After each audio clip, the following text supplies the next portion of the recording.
জাতিসংঘ এটা হচ্ছে মুসলিম নিধন সংঘ, এটাকে জাতিসংঘ বলা যাবে না।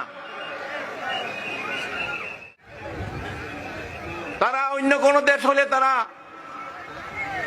তাদের হস্তক্ষেপ হয়ে যায়, অথচ ইসরায়েলের বিরুদ্ধে তাদের কোনো হস্তক্ষেপ আমরা দেখি না, ঠিক কিনা?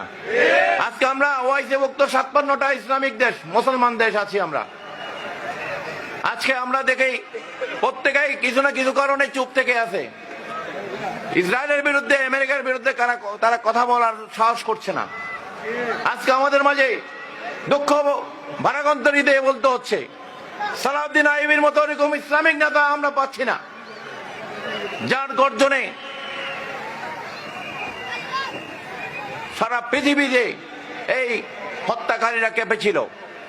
আমরা সেই ওসমানিয়া সুলতানের আমলের সেই বীর শ্রেষ্ঠদেরকে আমরা হারিয়ে ফেলেছি, ঠিক কিনা? আজকে বর্তমানে এইভাবে মুসলমানদেরকে হত্যা করা হচ্ছে। সৌদি আরব, যেখানে আল্লাহ রসুলের জন্মভূমি, সেই সৌদি সরকার পর্যন্ত নিশ্চুপ, ঠিক কিনা? এই বিশ্বের মুসলমানরা আর ঘুমিয়ে থাকার আমাদের সময় নাই, আমাদেরকে জেগে উঠতে হবে। পৃথিবীর প্রতিটা প্রান্তর থেকে আমাদেরকে সোচ্চার হতে হবে। এই হত্যাকাণ্ডের, এই নির্মমতার বিরুদ্ধে আমাদেরকে রুখে দাঁড়াতে হবে। আমাদেরকে জিহাদের জন্য প্রস্তুতি নিতে হবে। ইসলামে জিহাদ আছে, অসহায়ের উপরে অত্যাচার করার নাম জিহাদ না। অন্যায়ের বিরুদ্ধে যে জিহাদের শিক্ষা আমাদেরকে সৈয়দে শুহাদা ইমাম হুসাইন আলাইহিস সালাম আমাদেরকে দেখিয়ে গিয়েছেন, সত্য এবং ন্যায়ের জন্য লড়াই করা।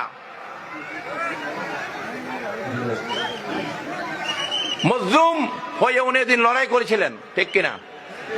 জালেমের বিরুদ্ধে লড়াই করার শিক্ষা উনি দিয়ে গেছেন আমাদেরকে। আমরা নিজেদেরকে হোসাইনি সৈনিক দাবি করি, অথচ আমাদের মধ্যে সেটার কোনো আমাদের মধ্যে চিহ্ন দেখা যায় না।